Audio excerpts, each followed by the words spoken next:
ဘုရားမြတ်စွာရဲ့မူရင်းရွယ်ချက်ဖြစ်တဲ့ဥပုသ်ဆောင်သုံးခြင်းရဲ့အဓိပ္ပာယ်ကြာကြာနာနာသိထားဖို့လိုအပ်တယ်မိယောဂရာမိဘတွေကဥပုသ်ဆောင်လို့လိုက်ပြီးစောင့်ရကနေပြီးတော့ဥပုသ်ဆောင်တယ်လို့ဒီလိုသိနေကြတော့လည်းပဲဥပုသ်ဆောင်သုံးခြင်းရဲ့ရည်ရွယ်ချက်ဥပုသ်ဆိုတဲ့စကားလုံးရဲ့အဓိပ္ပာယ်ကစပြီးတော့အလေးနဲ့ထားသိဖို့လိုတယ်။ဘာဖြစ်လို့လဲဆိုလို့ရှိရင်ဥပုသ်ဆောင်တယ်ဆိုတဲ့နေရာမှာဗုဒ္ဓဘာသာတွေမကဘူးတခြားဘာသာတွေကလည်းဥပုသ်ဆောင်တယ်ဆိုတာမရှိဘူးလား။ရှိတယ်။အဲ့တော့သူတို့ဥပုသ်နဲ့ကိုယ်ဥပုသ်နဲ့တချို့ကတော့မသိရင်တူတူပဲလို့ထင်နေတတ်တယ်ပေါ့။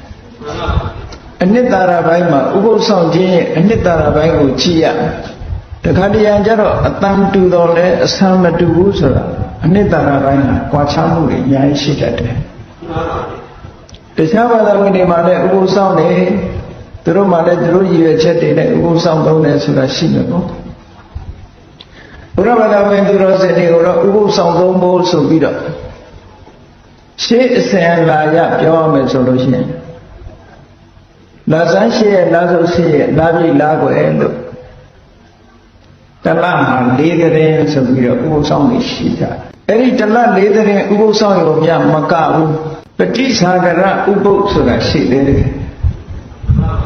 အကျိုးနဲ့အပူဆောင်တာဆိုပါတော့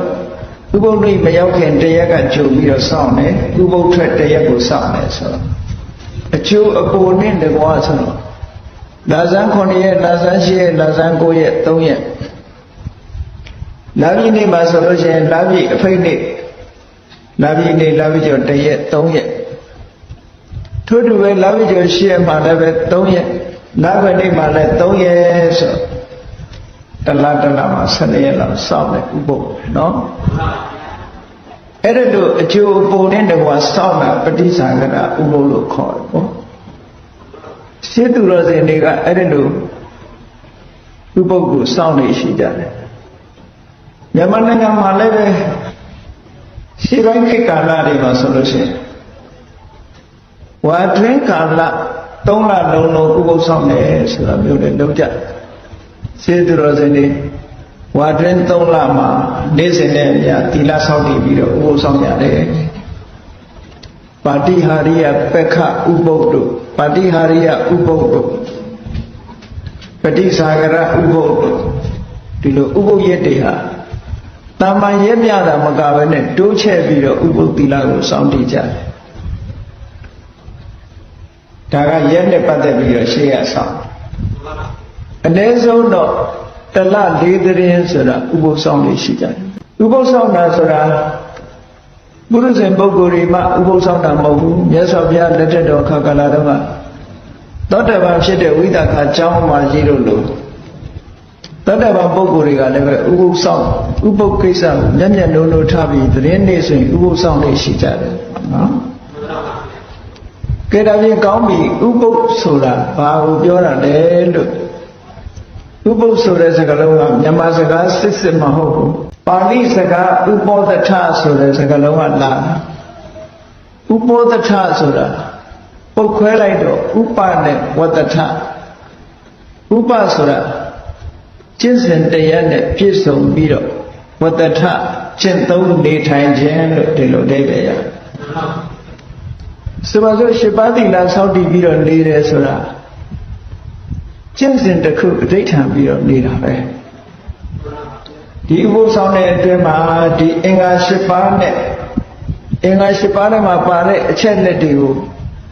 ရှောင်ကျင်မယ်မလွန်ကျူးအောင်ထိမ့်သိမ်းစောင့်ရှောက်မယ်ဆိုတဲ့မုံမြတ်တဲ့စိတ်ထားနဲ့ဒီလိုစောင့်သုံးတာကိုချင်းသီလနဲ့ကျင့်သုံးနေထိုင်ခြင်းလို့ဒီလိုထိပ်ပဲရတယ်နော်ဒါကဥပောသထဆိုတဲ့စကားလုံးကနေပြီးတော့မြန်မာမှုပြုလိုက်တဲ့အခါကျတော့ဥပုသ်ဆိုတဲ့စကားလုံးကိုမှန်အောင်ရေးရမယ်ဆိုလို့အခရာဥပါဆောက်တစ်ချောင်းကင်းနဲ့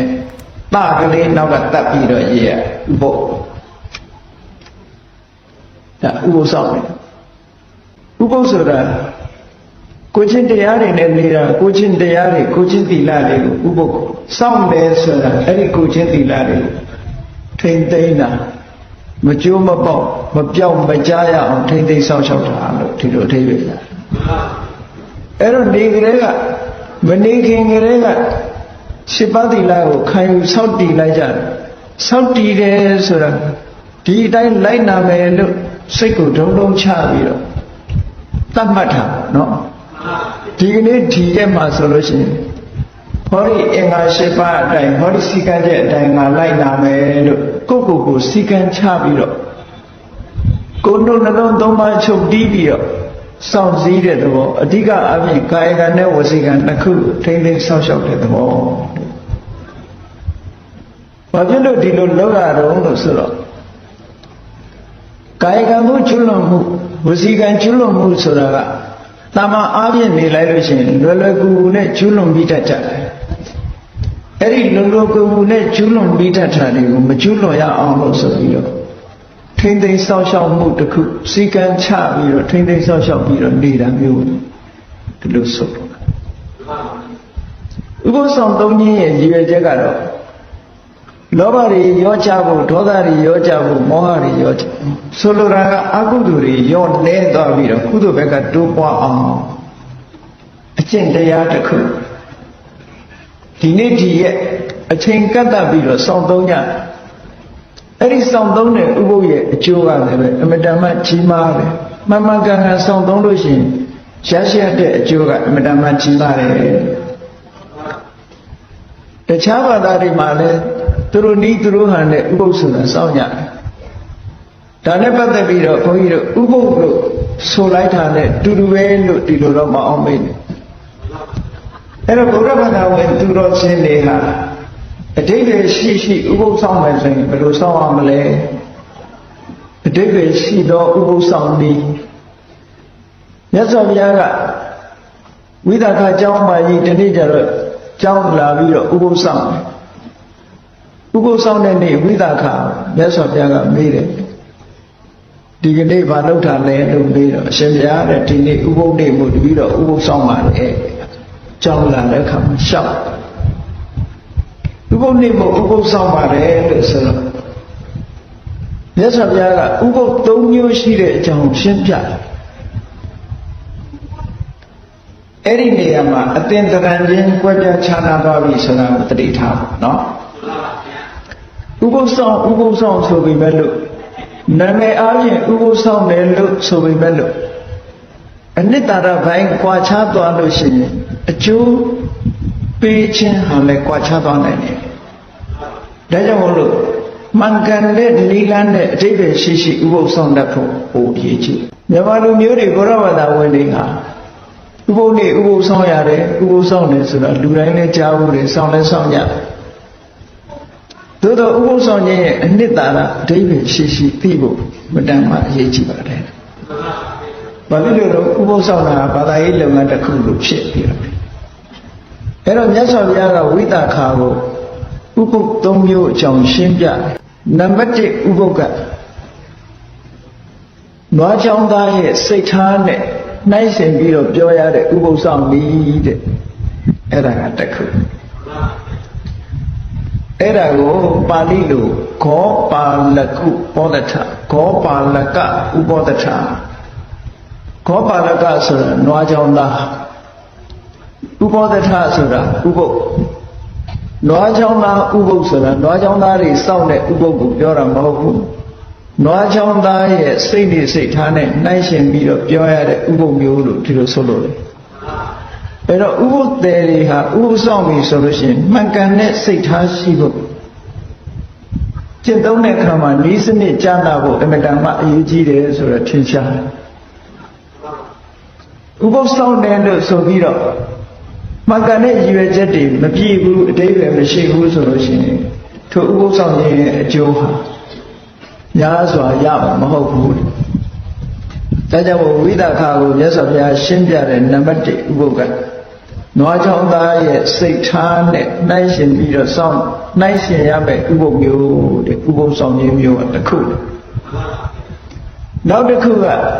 နိဂန္ဓုပောဒထလို့ခေါ်တယ်နိဂန္ဓဆိုတာဘုရားလက်ထက်တော်အခါကာလတော့ဘာသာရေးတစ်ခုပေါ့ဒီကနေ့အိန္ဒိယခေတ်မှာဂျိန်းဘာသာဝင်လို့ခေါ်တယ် ချိန်ဘာသာလို့ခေါ်တယ်ဘုရားမြတ်စွာလက်ထက်တော်ကတော့ချိန်လို့မခေါ်ဘူးနိခန္ဓလို့ခေါ်တယ်အဲ့ဒီနိခန္ဓယဟန်တွေကလမ်းညွှန်မှုပြုပြီးတော့စောင့်တဲ့နိခန္ဓတွေရဲ့တရားဓမ္မတွေစောင့်တဲ့ဥပုပ်မျိုးတဲ့အဲ့ဒီဥပုပ်ကိုမြတ်စွာဘုရားထည့်ပြီးတော့ဟောတာလို့ရှိဒါလည်းတတိထားစရာဒီကနေ့ခေတ်မှာလည်းပဲအခြားဘာသာတွေမှာလည်းဥပုပ်တွေရှိနေတယ်နောက်တစ်ခုကအရိယုပောဒထမြင့်မြတ်တဲ့ပုဂ္ဂိုလ်တွေစောင့်သုံးတဲ့ဥပုပ်တဲ့ဟောဒီဥပုပ်ကဒါအဓိပ္ပာယ်ရှိတဲ့ဥပုပ်ဖြစ်ရအဲ့တော့ဘာသာရေးလုပ်ငန်းတစ်ခုမှာစနစ်တကျနီလမှန်မှန်ကန်ကန်လုပ်တတ်မှအကျိုးရှိတယ်ဘယ်အရာပဲဖြစ်ဖြစ်ဒါကမှန်ကန်တဲ့နီလနဲ့ကြိုးစားအထောက်မှအရာရာမှာအောင်မြင်တယ်အကျိုးရှိတယ်ဆိုတာလားသို့မဟုတ်လို့ရှိရင်ရည်မှန်းချက်အတိုင်းဖြစ်ချင်မှဖြစ်အေးကောင်းပြီနွားချုံသားစိတ်ထားနဲ့နှိုင်းရှင်ပြီးတော့ပြောရတဲ့ဥပုသ်ဆောင်နည်းဆိုတာဘယ်လိုဟာတော့ဆိုဘုရားဘာသာဝင်ပဲဖြစ်ဖြစ်ဘာဘာသာဝင်ပဲဖြစ်ဖြစ်အထူးအဖြင့်ဘုရားဘာသာဝင်တွေသတင်းနေ့အခါကာလမှာ၈ပါးသီလစောင့်တည်ပြီးတော့ကျောင်းကံဖျားသွားပြီးတော့ဥပုသ်ဆောင်ကြတယ်အဲ့ဒီလိုဥပုသ်ဆောင်တဲ့အခါမှာမဆောင်ခင်ကတည်းကဘာတွေလုပ်တာတချို့ဥပုသ်တွေရဲ့စိတ်ထားကိုပြောပြမဆောင်ခင်ကဘာလုပ်တော့ဆိုဥပုသ်ဆောင်နေဆိုရင်နေ့12နာရီရနေပြီးတော့နောက်တရက်မနေ့အာယုမတက်ခင်မစားရဘူးဆိုတဲ့အတိလေးဝင်မနေဘူးလားဝိကာလဘောဇနာမစားရဘူးဆိုတာလေးသိနေတော့ဘာကြောက်တုံဆိုရင်ထမင်းဆာမှာကြောက်တယ်အဲ့တော့ထမင်းဆာမှာကြောက်တဲ့အခါကျတော့ဥပုသ်ဆောင်သွားမယ်ဆိုလို့ရှိရင်ဖွဲရာရာတွေချက်ပြုတ်ကောင်းတို့ရာရာတွေချက်ပြုတ်ပြီးတော့ထမင်းမဆာအောင်ဆိုပြီးတော့ပို့ပြီးတော့စားဖို့ကြိုတင်ပြီးတော့ပြင်ဆင်တယ်မလုပ်ဘူးလားအဲ့ဒါမျိုးပြင်ဆင်တယ်အဲ့ဒီလိုကြိုတင်ပြင်ဆင်ပြီးကောင်းတို့ရာရာတွေစားနောက်တစ်ရက်အတွက်တွေးသေးတယ်ဒီနေ့တော့ကြက်သားဟင်းနဲ့စားတယ်နောက်ရက်ကျတော့ဝက်သားဟင်းနဲ့စားမယ်ဟိုနောက်တစ်ရက်ကျတော့ဘာဟင်းချက်မယ်နဲ့ဆိုပြီးတော့အစားအသောက်ကိုစိတ်ကူးပြီးတော့စောင့်တဲ့ဥပုပ်မျိုးတွေလည်းရှိတာပဲတာမြတ်စွာဘုရားကဒီကနေ့ဘာဟင်းနဲ့စားတယ်လက်ဖြင့်ကဘာဟင်းစားမယ်တပည့်ခါဘာဟင်းစားမယ်အစားအသောက်တွေကိုစီမံပြီးစိတ်ကူးပြီးတော့စောင့်တဲ့ဥပုပ်မျိုးတွေတဲ့အဲ့ဒီဥပုပ်မျိုးတွေကအကျိုးသိပ်ပြီးတော့မရှိဘူးတဲ့နွားချောင်းသားတွေစိတ်သဘောထားနဲ့တော့တူနေတယ်အစားအသောက်ပေါ်မျောလင့်ပြီးတော့စားစရာတောက်စရာတွေမျောတွေးပြီးတော့စောင့်နေတဲ့ဥပုပ်ဟာဘာဥပုပ်တုံဘာကိုမျောတွေးတာတော့ဆိုလို့ရှိရင်စားစရာတောက်စရာမျောတွေးခြင်းသည်အဘိဇ္ဇာဆိုတာစားစရာအာယုံပေါ်မှာရှင်းရှုတွေးနေတဲ့လောဘစိတ်တွေဖြစ်နေတယ်ဒါပြောတာနော်ဒီနေ့ဒီဟင်းစားပြီးတော့ဥပုသ်ဆောင်တယ်နောက်ရဲကြတော့ဟိုဟင်းစားမယ်ဟိုအစားစားမယ်နဲ့အစားအစာတွေပေါ်မှာစိတ်အများကြီးရောက်ပြီးတော့စောင့်တဲ့ဥပုသ်တဲ့ဥပမာမဲ့နွားချောင်းသားတွေဟာနွားကိုကြောင်းပြီးတော့တနေ့ကုန်တဲ့အခါနွားတွေမောင်းပြီးတော့ခြံတဲ့ထက်နွားပိုင်ရှင်ကိုပြန်အပ်ပြီးတော့သူတို့ဘာတွေစိတ်ကူးတော့ဆိုရင်ဒီကနေ့ဒီနွားအုပ်ကိုဒီစချက်မှာကျွေးပြီးတော့ဒီနေရာမှာရေတိုက်တယ်